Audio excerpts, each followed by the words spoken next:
gorgeous, welcome back to my channel, or hello if you're new. And if you are new, it would mean so much if you guys hit that subscribe button to join my YouTube family. I do upload every Tuesday and Thursday.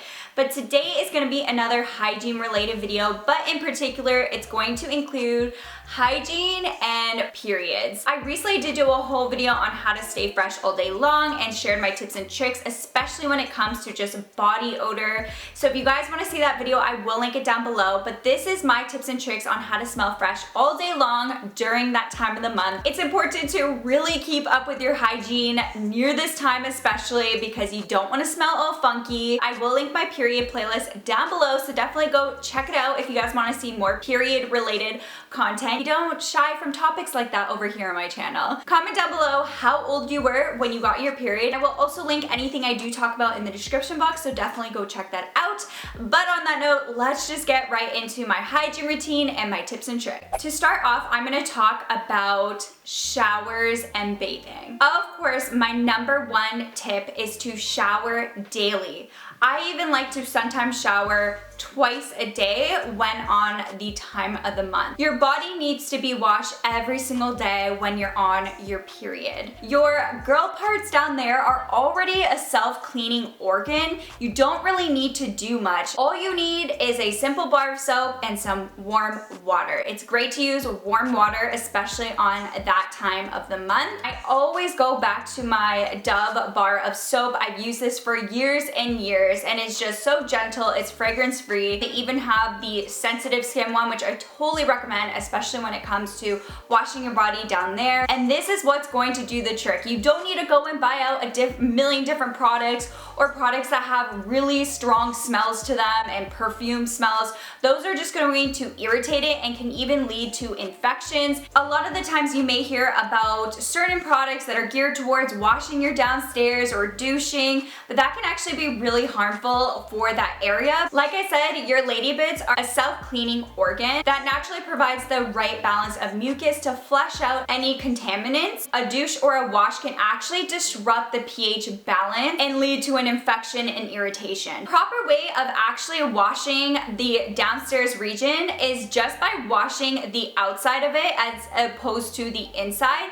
And also it's important to start in the front and then bring it back. If you start from the back area and then bring it to the front, you can bring bacteria into your girl part. So always start from the front, clean that first, and then go ahead to your butt region and clean that area after. A little TMI, but we aren't shy in this channel. I like to just take my washcloth, which I always switch out constantly. It's important that you are constantly switching out with your washcloth, which I will talk about, but I will just put my soap on there and I will just gently wipe it. You also want to wipe the inner thighs, especially during that time. If you're wearing pads, it can get a little bit messy. You can also take baths, and I actually get a lot of comments on one of my old period videos where I share that sometimes I do like to take a bath during that time of the month. I find not only is it going to help clean me, but it really helps soothe my cramps. It really depends on preference, but something you want to keep in mind when you are taking a bath, you want to make sure your bathtub is completely clean. And of course you don't want to be soaking in the bathtub for too long.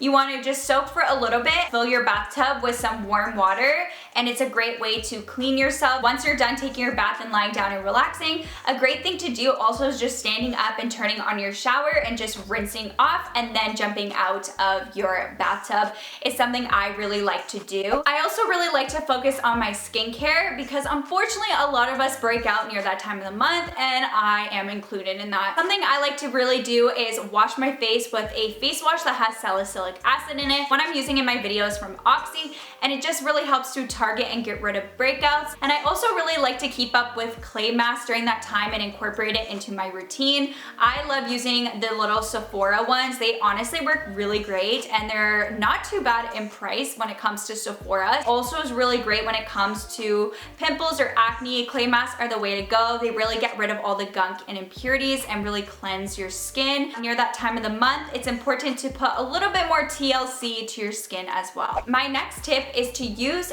baby wipes. You know you're gonna have a really long day and you're scared that you're going to start smelling a little bit funky throughout the day, and you don't have the convenience of just jumping in the shower and rinsing yourself off. Take some unscented baby wipes with you on the go so that you can freshen up and wipe yourself on the thighs, on that near that area. You only want to rinse the outside, you do not want to go on the inside, and this is really going to help with odors down there. The last tip I have when it comes to the whole shower routine and bathing routine is to replace your towels and washcloths frequently. So I am always washing my towels and washcloths every single week, and I'm always switching them out. You always want to make sure you're using a clean and dry towel when patting that area dry. Using fresh towels to dry off helps avoid contact with bacteria that can hang around damp towels. So in general, just keeping everything clean down there can ward off any infections and also any other potential problems. And now I'm going to talk to you about other tips and tricks. So when it comes to your undergarments and as well as your menstrual tools, because there are things that you always want to do during that time of the month to make sure that you're keeping smelling fresh and that you aren't getting a bad odor down there. First, we're gonna talk about our undergarments. You always wanna make sure that you're keeping your underwear fresh. So always having a clean pair of underwear and always also bringing a clean pair of underwear with you, because if you are out for a really long time and let's say unfortunately you do get a leak, it happens to the best of us. It's always important to have a fresh pair of clean underwear with you. You don't want to be sitting in your dirty underwear, but something you always want to do is wear undergarments that are made of cotton material. Don't go for materials like polyester or spandex. Cotton is a natural fiber which really allows the air to circulate properly, which can help prevent sweating and smells. You really want to also avoid thongs during your period because this can really transfer bacteria from your butt to your lady bits, causing infection. I don't know if you guys are anything like me, but I have my normal underwear and then I have my period underwear. So this is underwear that I like to wear during that time of the month that's just very comfortable, very breathable. If your underwear does become damp or you've been sweating all day long, you want to make sure that you're changing your underwear at least once a day. Now I'm going to jump into menstrual tools, and there is starting to be more and more different options when it comes to menstrual tools.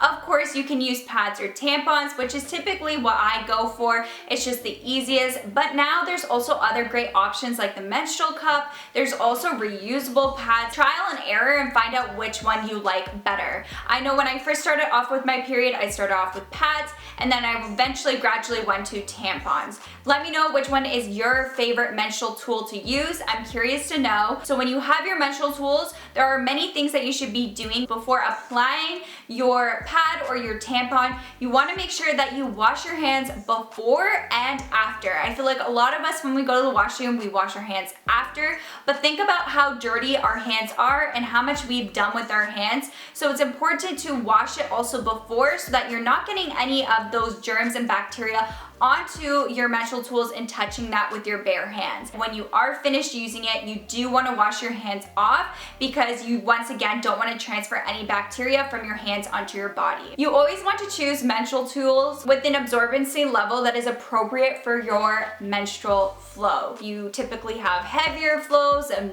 medium flows, lighter flows. Menstrual tools come in so many different absorbency levels, so kind of figure out what is typically your absorbency level. And I feel like the more you have your period, the longer you do, you become so used to it and you know how your body is and you know how your periods are. You want to get also a menstrual tool for your absorbency level, and you do want to change it out frequently. Less is definitely not more during this time. It is important that you are keeping up with changing your tools. So if you are wearing pads, it's important to change your pads every 4 hours. Of course, this is going to differ with everyone. If you have a heavier flow, you might even need to change more than that. During the day when you're active, your menstrual flow is normally heavier, so the pad absorbs more blood, sweat, and sebum, which creates a breeding ground for bacteria, which is why you shouldn't wear a pad for more than 4 hours. But when it does come to nighttime and you go to sleep, I know for myself, I preferably like to wear pads when going to bed. You don't have to wake up every 4 hours to change it. When you're asleep, your bodily functions slow down. The bleeding is definitely not as intense as if you're awake and active. It is acceptable for you to wear your pad overnight and not have to wake up like every 4 hours. That would be such a struggle. That would just be so horrible if we had to wake up every couple hours. When it comes to tampons, people typically change between 4 to 8 hours, but you want to always keep changing your menstrual tools and don't just be like, oh, I'll wait every 4 hours. If you do have a heavy flow, you do want to change even more than that. I remember the first time using tampons,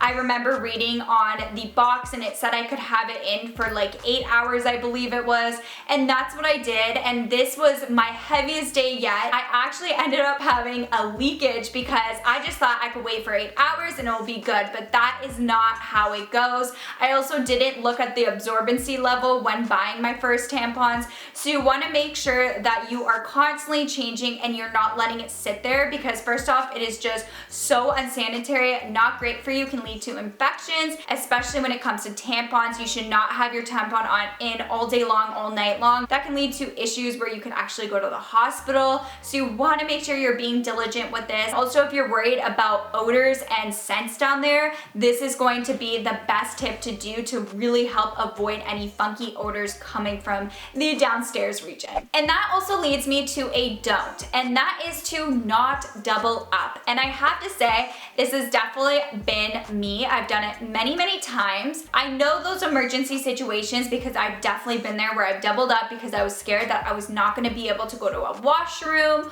or I was scared because I was having a really long day. But for the most part, really try not to double up. So try not to wear multiple pads on top of each other or a tampon and a pad, because when you start doubling up, a lot of the times people don't change their pads or their tampons or menstrual tools as often as they should be.